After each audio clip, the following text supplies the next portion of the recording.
درود به همگی، به کلاس 101 خوش اومدید. فرشید جدیدان هستم، یه مشاور منابع انسانی کنجکاو در زمینه تغذیه، ورزش و پیشرفت. در این قسمت میخوام راجع به اهمیت سحرخیز بودن و همینطور خواب سر شب صحبت کنم و در آخر با راهکارهایی شما رو تشویق به سحرخیزی بکنم. با اهمیت شروع کنم.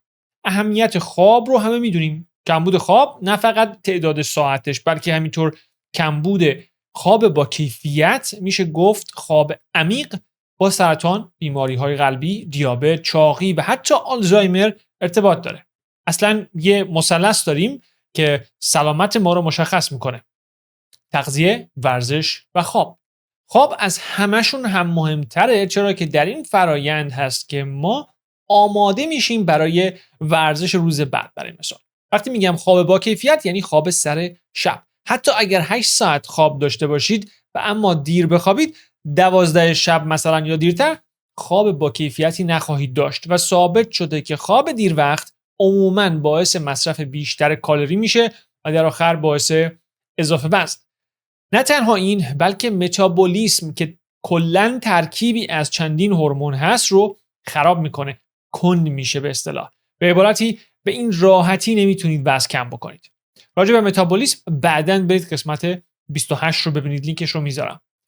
دیر خوابیدن همراه میشه با جوش، خشکی و خیلی مشکلات مختلف پوستی.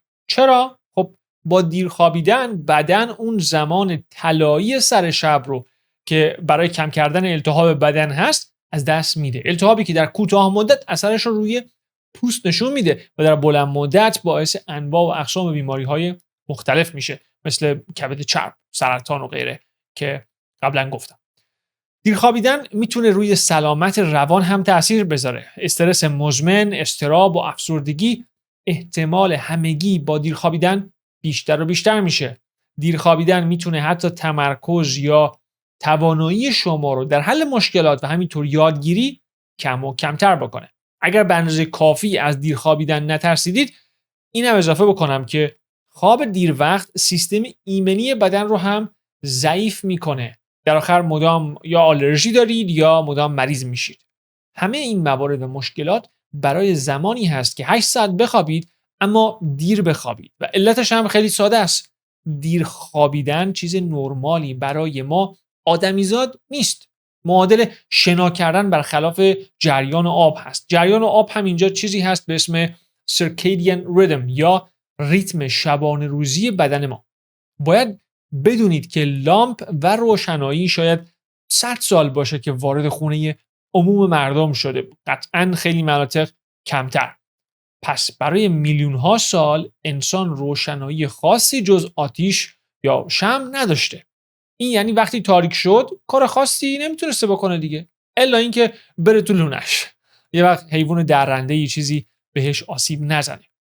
تو تاریکی شمع یا آتیش هم نهایت 1 ساعت دووم بیاری، میخواد چیکار بکنی دیگه؟ خوابت میگیره دیگه. پس ما برای میلیون ها سال عادت کردیم به خوابیدن یه خورده بعد از تاریکی هوا. بدن ما همونه که بود. دی ان ای ما تغییر خاصی نکرده، اما شرایط زندگی چرا؟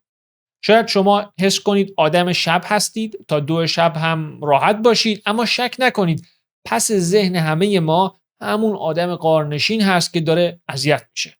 همه این دردسرها با خواب دیر وقت به وجود میاد، چرا که داریم کاری میکنیم برخلاف چیزی که میلیون ها سال انجام شده. حالا شاید بگید خب من عادت دارم، من آدم شب هستم، من شب راحت ترم و این جملات. درسته، اما راحت تر هستید چون عادت کردید، نه اینکه چون بدن شما دی ان ای متفاوتی داره یا از گل متفاوتی درست شدید. فقط و فقط عادت هست. عادتی که خیلی راحت با چند هفته استمرار به وجود میاد یا از بین میره. اما معنیش این نیست که دی ان ای من و شما در چند هفته به وجود بیاد، از بین بره یا تغییری بکنه. این دوتا خیلی با هم دیگه فرق میکنن. میتونم خودم رو مثال بزنم. من خب اهل جنوبم، برای سالهای سال عادت کردم که ساعت 12 شب تازه وقت تصمیم گیریه که امشب چه برنامه‌ای بذاریم. تا 3 و 4 صبح بیدار بودن نسبتاً عادیه. شب تازه از 12 شروع میشه دیگه. اما زد و رفتم خدمت، دیدم که اینطوری هم نیست. هرچند قبل ترش کم و بیش به زودتر خوابیدن عادت کردم، اما تازه اونجا فهمیدم که ساعت 12 واقعا نیمه شب هست، یعنی باید وسط‌های خواب باشه، خواب ما باشه. خلاصه بعد خدمت دیگه عادت شد به زود خوابیدن. هر دوش رو من امتحان کردم برای مدت طولانی و بدون شک میتونم بگم که زود خوابیدن یا سحرخیز بودن با اختلاف زیادی بهتر هست. اینم میتونم اضافه کنم که در سنین پایین این خواب دیر وقت خیلی آدم رو اذیت نمیکنه، همونطوری که برای مثال زیاده روی کردن در خوردن اذیت نمیکنه یا خوردن مواد غذایی ناسالم اذیت نمیکنه. تا جوون هستی انگار هیچ رود اثر نمیذاره. حقیقت اینه که میذاره، مثل یه پارچ که هنوز پر نشده اتفاق بدی نمیفته، اما به مرور با بالا رفتن سن این پارچ هی پر و پرتر میشه و بالاخره سرریز میشه و اونجا تازه میفهمید که 2-3 شب خوابیدن با بدنتون چیکار کرده. تمام این موارد رو هم اگر کنار بذاریم، عموم مواقع عموم مردم کار مفیدی در آخر شب نمی‌کنند. شاید دور همی باشه، خب بد نیست، اما اصولا خودمون میدونیم دیگه، بیشتر توی شبکه‌های اجتماعی فیلم و سریال و اخبار سر میشه. یعنی در آخر هیچ چیز مفیدی توش نیست که چه بسا گاهن استرس یا حس‌های بد بیجاست که آخر شب ما میرسه و خواب ما رو بدتر از اون چیزی میکنه که بود. جا داره یه چیزی این وسط اضافه کنم. من زمان زیادی رو برای تحقیق و درست کردن این قسمت ها میذارم. با لایک، کامنت و به اشتراک گذاری کمک بزرگی به من میکنید. پیشاپیش ممنونم. برگردیم به موضوع اصلی. حالا خدا رو شکر فهمیدید که دیر خوابیدن چیز خوبی نیست. چطور حالا یواش یواش زودتر بخوابیم یا سحرخیز بشیم؟ راهکارهایی برای سحرخیز شدن وجود داره که میتونه بهتون توی این زمینه کمک بکنه. این راهکارها قاعدتاً به 2 دسته تقسیم میشن، یه سری برای شب، یه سری برای صبح. و با قسمت شب شروع بکنیم. راهکار یا نکته اول این که روتین خواب داشته باشید. فرایندی که تکراری بشه و تهش بشه خواب. این روتین در جزئیات میتونه برای هر شخصی متفاوت باشه، اما با کلیتش به ذهنتون یاد میدید که وقت خواب هست. یعنی وقتی اتفاق الف و بعدش ب و بعدش فلان و فلان و فلان میفته، تهش اتفاق پنجم خوابه. یه جورایی ذهن رو آماده میکنید برای خوابیدن. ساده ترین کاری که میتونید بکنید برای یک روتین خواب اینه که قانون 3-2-1 رو در نظر بگیرید. فرض کنید که ساعت 10 شب میخواید بخوابید. 3 ساعت قبل از اون، یعنی 7 شب، دیگه به بعد غذایی نخورید یا هر چیزی که نیاز به هضم داره نخورید. 2 از ساعت 8 به بعد دیگه مایعات نخورید و نور خونه رو یه مقدار کم بکنید. لامپ ها رو نصف نیمه روشن بذارید. ایدئال از چراغ‌های خواب یا چراغ روی میز استفاده بکنید و نه چراغ‌های دقیقاً بالای سر. 1 از ساعت 9 به بعد دیگه به گوشی، تلویزیون یا هر صفحه الکترونیکی نگاه نکنید. قبل از اینکه دنبال قرص خواب باشید، اینو امتحان بکنید. تقریباً غیر ممکنه این موارد رو رعایت بکنید و به اون ساعت 10 که رسیدید یه ذره خواب‌آلود نشده باشید. اجرا کردن همین اولی خیلی سخته خدایی. اشتباه من خیلی وقتا و عموم مردم اینه که تا لحظه آخر توی گوشی هستیم و این کار خواب رو هی عقب میندازه. باید بدونید که شبکه‌های اجتماعی و عموم بازی‌ها همه با فعال کردن سیستم دوپامین کار میکنن، با کلی رنگ و سر و صدا. سیستمی که اگر در بدن فعال بشه خواب سراغ آدم نمیاد. انگار که مدام دوپینگ میکنید، مدام قهوه میخورید تا بیدار بمونید و گاهی حتی کنترل انگشت خودتون رو دیگه ندارید. پس ذهنتون پیش خودتون میگید خب بس دیگه، برم بخوابم، خسته شدم، ولی همچنان میزنید کلیپ بعدی. یا دیگه حتی لذتی نمیبرید، اما انگشتتون ناخودآگاه داره همون کار تکرار میکنه. رسما اعتیاد هست که حالا بحثش جداست. اما راهکار بعدی، یک کار آروم برای آخر شب انتخاب بکنید به جای این تلفن همراه. همه میگن کتاب بخونید، ولی اگر دوست ندارید خب جدول حل کنید، نقاشی کنید، هر کاری که مقداری دورتون کنه از تلفن همراه یا تلویزیون. اگر متأهل هستید با همسرتون یا بچه‌هاتون وقت بگذرونید. این فرصت رو به اونا هم بدید، شاید یه جورایی به شما ملحق بشن. روی صحبتم با پدرها و بعد از اون مادرهاست، از شما شروع میشه. راهکار سوم، برای صبح برنامه‌ریزی بکنید. بنویسید که صبح قراره چه کاری انجام بدید. یه کاغذ کوچیک یا توی گوشی. نه کارهایی که کلا در این هفته یا ماه باید انجام بدید، نه، بلکه کار بخصوصی که همین فردا صبح میتونید یا باید انجام بدید. این راهکار بازم به دسته شب برمیگرده، یعنی این لیست رو شب قبل از خواب آماده بکنید. اینطوری صبح هاج و واج نمیمونید که خب الان حالا بیدار شدم چیکار بکنم. برنامه‌تون مشخصه و دقیقاً میرید سراغ کاری که باید انجام بدید. بریم سراغ دسته دوم راهکارها. خب اولیش بلافاصله بعد از بیدار شدن از تخت بکنید. مثل یه چسب زخم میمونه یا آنژیوکت. هر چه سریعتر بکنید بهتر. چیزی که کمک میکنه اینه که گوشی رو کنار دستتون دقیقاً نذارید که خیلی راحت همون درازکش بردارید و برید توی گوشی و دوباره گیر بکنید. یه کوچولو دورتر بذارید. برای مغز و کیفیت خواب هم میشه گفت بهتره. راهکار پنجم، این بیدار شدن رو با زدن یه آب خنک به صورت تکمیل بکنید. نه قهوه، نه هیچ دوپینگ دیگه ای. حسابی به صورتتون آب سرد بزنید. اگر میتونید خب دوش آب سرد بگیرید که کاملا بیدار میشید، ولی همون شستن هم میتونه خیلی بهتون کمک بکنه و جواب میده. برای دیگران هم یه جورایی قابل تحمل تر میشید.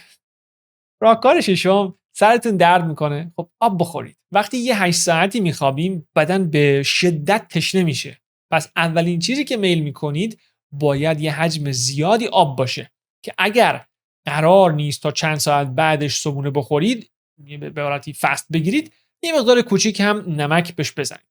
قطعا اگر فشارتون نرمال یا پایین هست، نه فشار بالا، خب این کارو نکنید. راهکار بعدی یه حرکت ساده ورزشی، یه نرمش ساده، یه چیزی که بتونه شما رو بیدار کنه که هر چی سخت‌تر باشه خب بهتر عمل میکنه. خودم شنا رفتن رو دوست دارم اول صبح و یه خورده کشش پشت پا. این رو ترکیب کنید با راهکار هشتم، یعنی دریافت نور زیاد به چشمتون. ترجیحاً نور آفتاب، نبود نور مصنوعی، و قطعاً نه به صورت کاملا مستقیم که چشمتون داغون بشه. در جهت نور نگاه بکنید. اگر بالکن یا فضای باز دارید خب برید تا هم نور هم هوا بگیرید. ایدئال اینکه ورزش رو همون اول صبح انجام بدید. یه جوری حالش کنده بشه بره. مخصوصا روزایی که سرتون شلوغ هست. اول با ورزش شروع بکنید. راهکار نهم که یه جورایی مورد علاقه خودم هم هست و اون اینکه اگر ساعتی که میخواین بیدار بشید با روشنایی هوا تقریبا یکی هست، از شب قبل پرده ها رو کنار بزنید تا به صورت خیلی ملایم با روشنایی هوا بیدار بشید. غالباً زمانی جواب میده که نورهای شهری مزاحم وجود نداشته باشن. همین روند رو اگر ادامه بدید با نکته هایی که در ادامه خدمتتون میگم، به مرور به سحرخیزی صبح عادت میکنید. خب یه نکته راجع به چرت وسط روز که میتونه یه شمشیر دولبه باشه. چرت وسط روز اگر که کوتاه باشه، بین 20 تا نهایت 40 دقیقه، میتونه تمرکز و انرژی ما رو به شدت افزایش بده. اگر شد بیشتر، وارد فاز عمیق‌تری از خواب میشیم که در اومدن ازش مقداری سخت‌تر میشه و در آخر آدم نمیدونه شب روز چه خبره، گیج میشید یه ذره. قطعاً این خواب طولانی خواب شب رو هم تحت تاثیر قرار میده و در نهایت هی عقب میندازه. از اون طرف بهترین زمان چرت زدن بین 1 تا 3 بعد از ظهر هست. اگر شد دیرتر بازم روی خواب شب اثر میذاره. پس کمش در زمان درست خوبه. نکته بعد برمیگرده به افراد متأهل. برای اینکه همسرتون رو عصبانی نکنید، آلارم رو بذارید روی حالتی که به مرور صداش زیاد بشه. از شب قبل میتونید همه چی رو آماده بکنید، لباس یا هر چیزی که لازم دارید، و صبح بی سر و صدا از اتاق برید بیرون. وگرنه شرم میشه دیگه. اون روزتون سرخیز شدین ولی خب خراب میشه. حالا شما نرمالتون خواب ساعت 12:01 شب هست.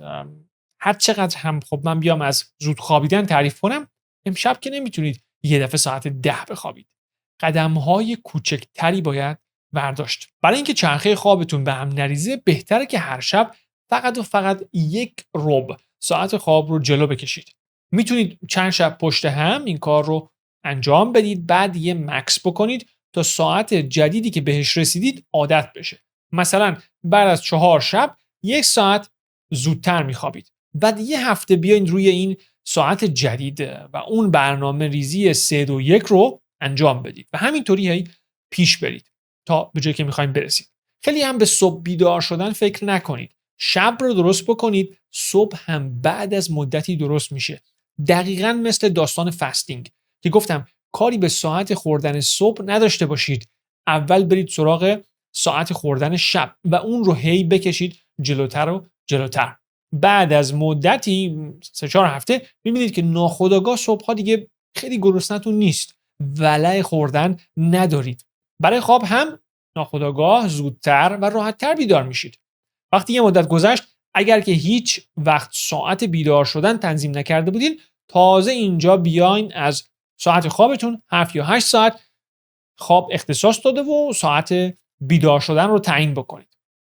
اینطوری که پیش برید، شک نکنید که همه چی خیلی راحت تر میشه و بعد از چند ماهی ریتم خوابتون به کل تغییر میکنه. بعد از 6 ماه دیگه به خودتون نمیگید آدم شب و به جاش میشید یه آدم سحرخیز. از یه جایی به بعد هم بدون ساعت بیدار میشید که این دیگه ایدئاله. اما مهمترین قسمت تغییر دادن ساعت خواب نیست، بلکه چسبیدن به یه روتین جدید هست. چیزی که بازم خیلی خیر داره برای ما، یعنی خوابیدن و بیدار شدن در یه زمان مشخص. حالا نه که رسما بگیم مثلا 6 صبح دقیقاً، نه، حدودی. نقطه مقابلش وقتی مدام این ساعت خواب و بیدار شدن تغییر بکنه، یه جورایی انگار که دارید در یک محدوده زمانی دیگه از کره زمین بیدار میشید یا میخوابید.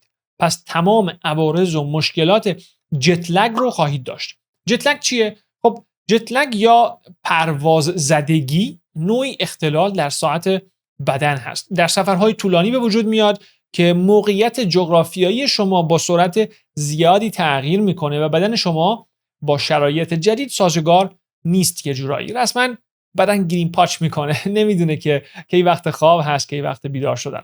این اتفاق مختص سفر نیست، خفیفترش توی زندگی هممون رخ میده. مثلا اگر آخر هفته ساعت خوابتون عوض میشه، تعجب نکنید که اول هفته با سردرد و کرختی میرید سر کار. کاملا طبیعیه. انگار که آخر هفته یه سفر داشتید به یه محدوده زمانی دیگه روی کره زمین. جت لگ هم کلاً به وجود میاد قاعدتاً به این خاطر که انسان به همین تازگی تونسته خیلی سریع از این ور کره خاکی بره به اون ور.